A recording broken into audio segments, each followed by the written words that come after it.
Not because I was not in my son's life, not because I walked away from my responsibilities. As a mother, I was in college, and it was agreed upon that my son would stay in Kinston. But for whatever reason, there was some kind of conspiracy, for lack of a better term, mission, plan to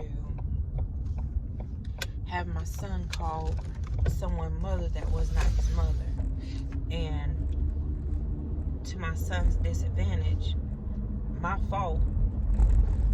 But when you are a single parent and you don't have anywhere for your child to go, sometimes you do send them to your parents, to your family, and you expect your family to do what is necessary to help nurture and care for your child while you're in college. Not because you out in the streets slanging and doing all kinds of crazy stuff, but doing whatever I had to do to try and get some education, to get a college degree so I can be able to financially support my child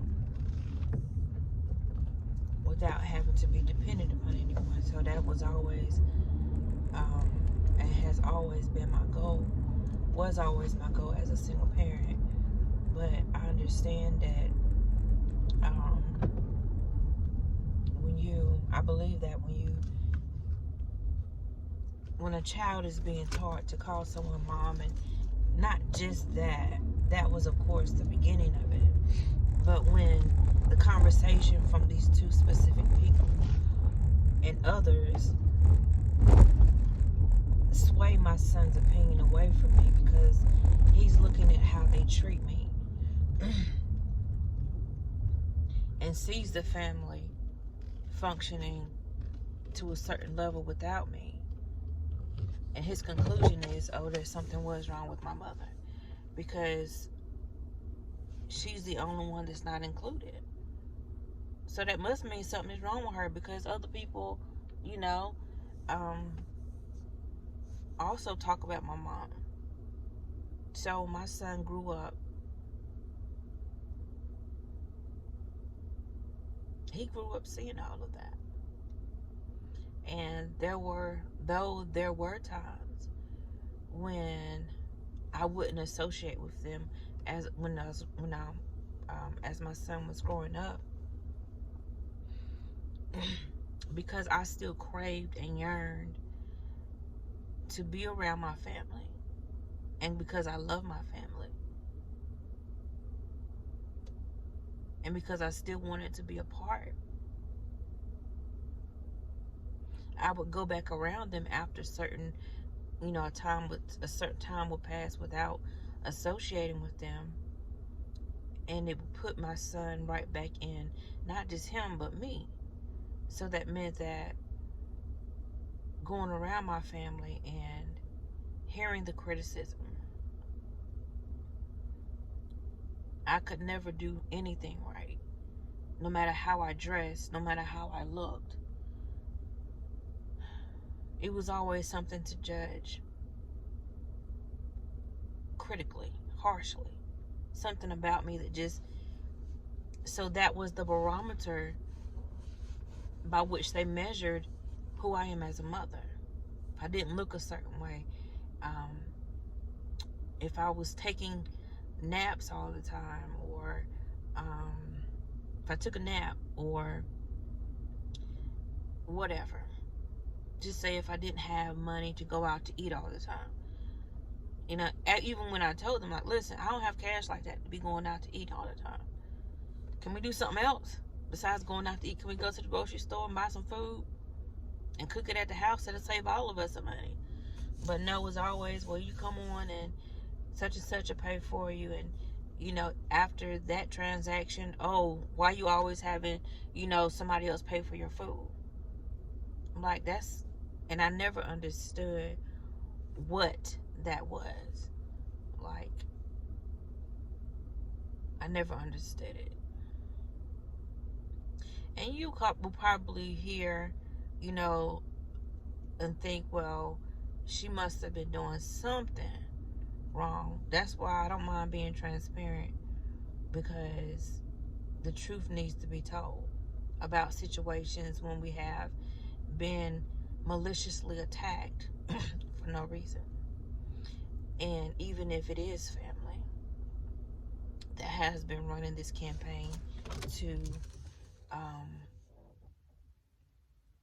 to throw dirt on my name, not just to throw dirt on my name, but to do the same, um, to throw dirt on me as a mother. You know, I've dealt with the criticism, you know, but when you attack my character as a mother and it affects my child, that's a major problem because of how fervent they were, how diligent they've been, and others have been in mocking my life and, you know, throwing stuff up in my, you know, well, you went through this and you went through that and ha ha ha ha ha, that kind of stuff. Um and you would think, again, could possibly think, well, you know, you must have not been doing something right if your whole family is doing this to you. Ask any question and I'll tell you. No. When they'll talk about, well, Jennifer used to smoke weed. I did. Not proud about it, but when I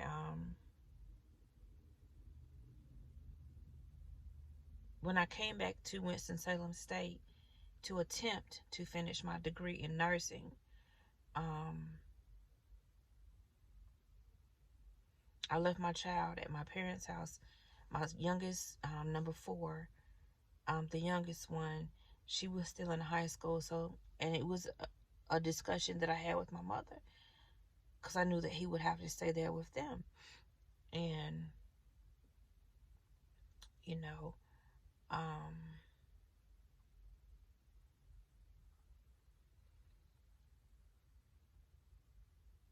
for a period of time, I was able to stay on the schedule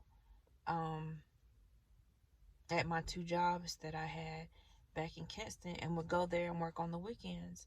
But after a while, they had to take me off the schedule. So I had to find a job here, part-time job here in Winston-Salem while I was in school, so I can have money to, you know, go home and buy Pampers, that kind of stuff, and just be able to take care of my son financially. So that's what I did. So I wasn't able to go to Kinston as much. So when that happened, this was like the fall semester of 97. And I was going home when I could, and would, of course, call during the week to talk to my child, right? See how he's doing.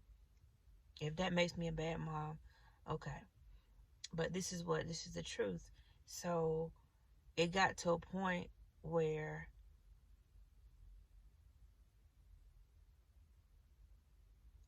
I was not allowed to speak to him. Meaning I would call and he's fine. Why you need to talk to him and hang up the phone? Or I heard a number of times on different occasions when I would call to talk to my son, number 4, who at that time was only a senior in high school. You think you're the only one that can take care of him? I'm like, listen, little heifer, that's not what this is about. So not understanding how to deal with that emotionally, because every time I would call, it was some type of resistance, that some type of barrier that was put up between me and my child. And I didn't understand it. I couldn't make sense of it. And it wasn't like I could not or did not get an answer to justify it, because that is really an unjustifiable thing. So this was, of course, fall semester of 97 was, of course, after the first semester I went back was in spring of 97, which is January of 97. And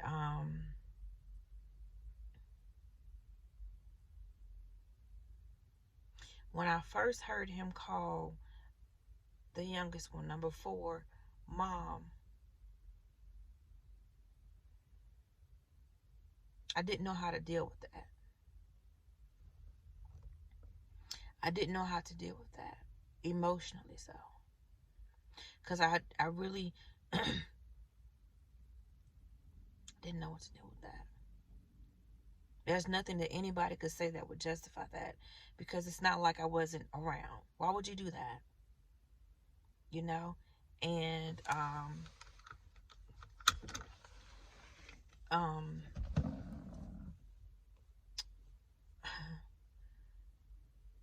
again, it's not like I wasn't present.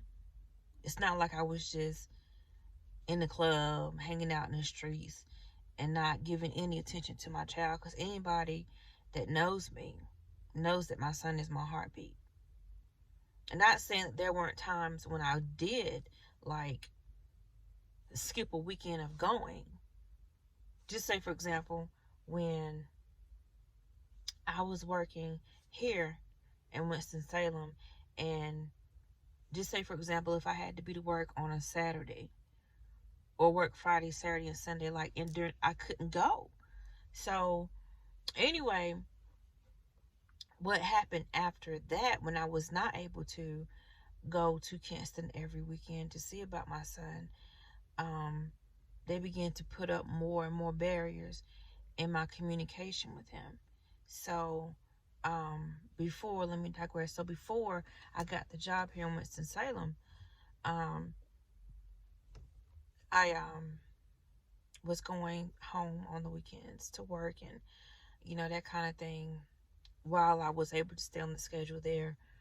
But I'm sure a lot of this stuff I've blocked out, but I can remember there being that pull for respect, like, respect me as his mom, and I wasn't getting that. So it got to a point where I was thinking in my my young mind, trying to figure out, well, what can I do? Because I see where this is going. And that in itself was hard to make sense of. I'm like, if you're doing this, you obviously have only one sole intention, and that is to turn my son against me, to create. And I couldn't make sense of it, because again, it's not like these are strangers. This is family, my youngest sibling and my mother. And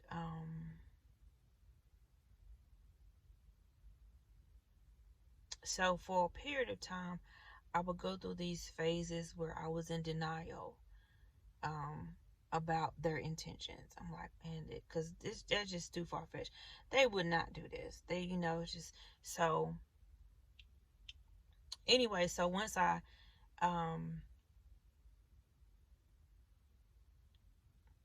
once those things started happening, going back to the first semester that I came back up here, which was in January of 97.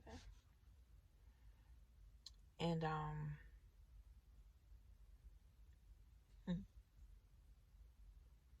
I needed my son with me. So I would go to Kinston and bring him back to school with me. Yeah, I know. That didn't work. Because I had, God bless her heart, my good friend Tiffany, she would watch him sometimes in the dorm, and she was like, Jennifer, he won't stop crying. Because of course he didn't know them, but he was there with me. And that's what I needed. To know that he wasn't somewhere where he was being confused about who I am. So when that, was unsuccessful, I think I may have done that maybe once or twice. But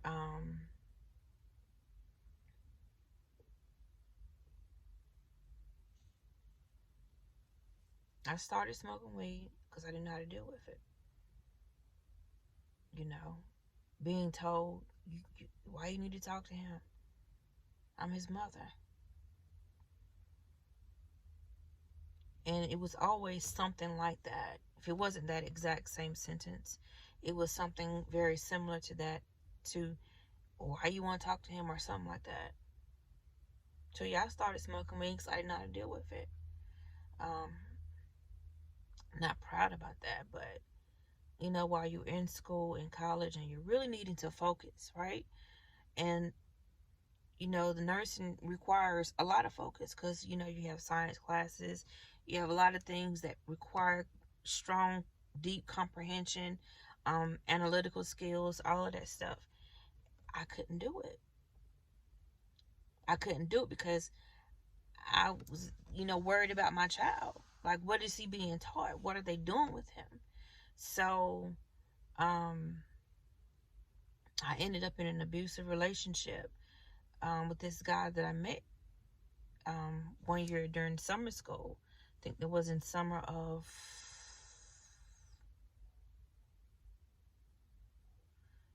get this together,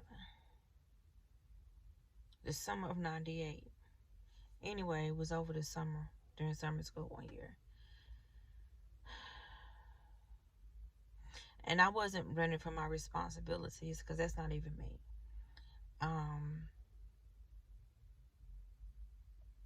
It's just that they felt a need to do what they've done. And as harsh of a reality as it is in fact the reality.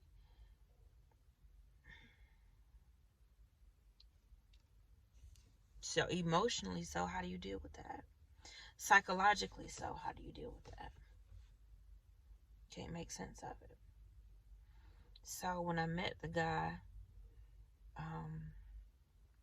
during summer school, of course, you don't find out that they're abusive until after you're in the relationship, and they use intimidation and bullying tactics to keep you. We moved my son up here, and of course, that went down here really fast. And I got pregnant, and eventually moved back to Kinston, because by that time I dropped out of college. Because I had to bring my son up here, and of course, I didn't even want to think about that. I wanted my son. I wanted to protect my son. And I wanted to do whatever I had to do to make sure that I had a healthy, safe environment for him to live in. And I know that may sound contradictory, but of course you have to remember, when you're in relationships and your significant other is abusive, it don't always come out like that in the beginning. So once I found out, once the abuse started happening, I left. By that time, I was pregnant. Went back, and the condition wasn't the same. Nothing had changed. I'm like, oh God. So I left the guy that was abusive. Of course, consequently, I had an abortion. The least bit proud about that, not even a little bit. But I he kept calling once I moved back to my hometown. He kept calling, of course. That's typically how it goes, wanting to get back. And again, I needed a way out. I didn't want to stay in my hometown because I knew that I wouldn't be able to have the kind of lifestyle that I wanted for my child living there. The lifestyle that I wanted for myself, and the place that I wanted to raise my son in. I know I couldn't get that being at my hometown. So when he started calling back, the abusive guy, and I knew he was abusive because that's why I left him the first time. But of course, I've changed. I'm going to be a preacher, and I'll be preaching my initial sermon December 31st, 1999, and I got a car, and da-da-da-da. I'm doing better, blah, blah, blah, blah. So, okay. So, I'm not ignorant. And part of me, I knew there was a huge risk in going back into that relationship. I fully understood that. And when I tell you, this was one of the two, I've had to make two hard choices, two hard decisions. But that was the first one. I don't regret it, but it was the hardest decision that I ever had to make. And one of the hardest decisions that I ever had to make as a mother, because you don't want to be in a violent environment. I don't want that, and I knew that. However, in my mind, as I began to think about it and ponder it, I thought to myself, well, you know what? If I go back to Winston-Salem and get myself situated, get connected with some people, learn my way around the city, then I'll leave him. That was my goal. Say that's using him. Okay, I used him. Because I knew that I couldn't get where I wanted to get in life being in my hometown. So when he said, okay, let's get married, blah, blah, blah, he proposed and everything, I took it. In the back of my mind, I'm thinking, okay, I'm just going to keep my son close to me, keep him covered in prayer, and God going to deliver us. So I remember the day that I left my hometown to come back to Winston-Salem. It was a 3.5-hour drive. My son was maybe 2. He was 2 because we left that summer of 98. He was 2. And I cried the whole entire way. And during that 3.5-hour drive, it kept raining. You go a certain amount of miles and it's just pouring down rain, thundering and all kinds of stuff, windy. Then to get a little bit further down the road and it stopped raining. Then once I got beyond Raleigh, it started raining again, like the sky just opened up. Then it stopped.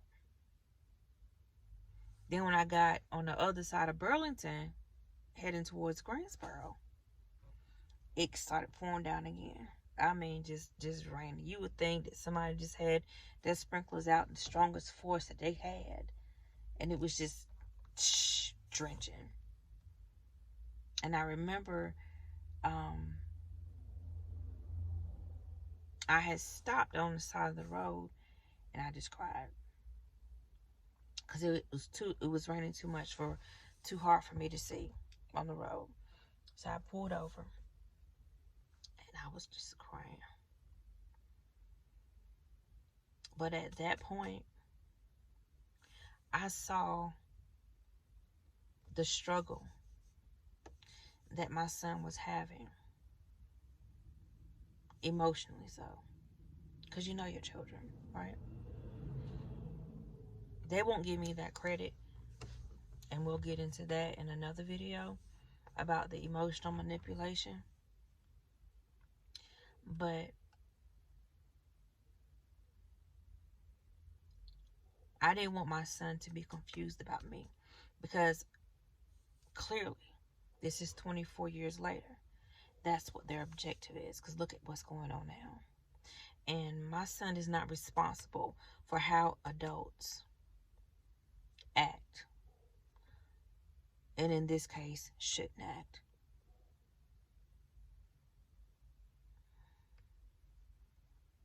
So here it is 24 years later, and nothing's changed. I'm told it's my fault when they continue to get together for family events and family functions, and I'm not there. Now, there have been some where I've not gone to on my own. There was a wedding last year that I just chose to not go to for many reasons. But they won't say that part. They won't tell you why I'm not going. They'll tell me, anyway. But again, that's part of the emotional manipulation that they inflict on my child. And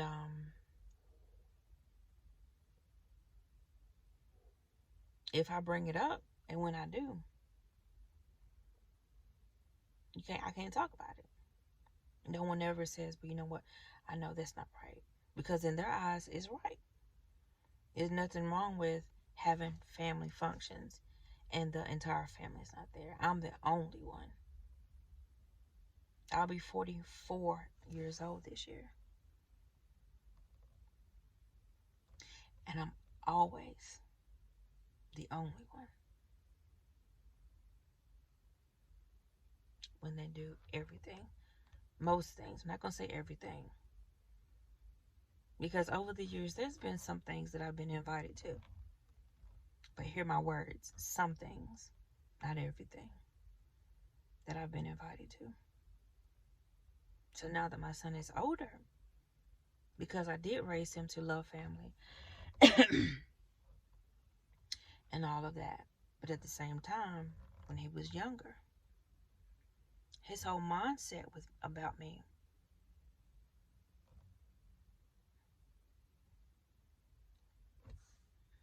Was tainted.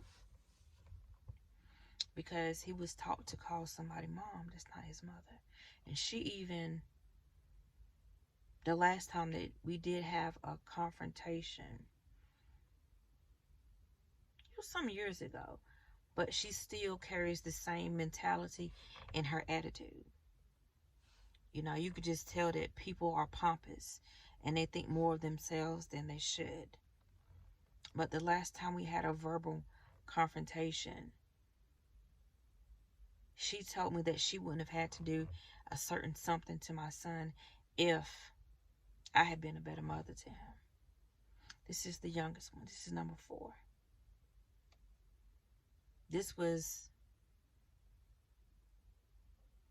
That was in 2016, I think, or 2017. One of them 2 years. It wasn't yesterday, and it wasn't, a year ago. It was a couple years ago. But that's still the same attitude that she carries in how she deals with me. Like she's better than me. Why would you? I don't care how much I don't like them. I'm never going to talk about them to their children. That's not even in me. And if they're ever honest with you, they'll say when I talk to my nieces and nephews, even though now I've been cut off from even talking to them, I'm asking how they do in school. Have they read any books to keep their room clean? Are they minding their mama? That's all I ever say. It ain't my position or my job or my desire to talk negatively about them to their children. Why would I do that? It's not even in me.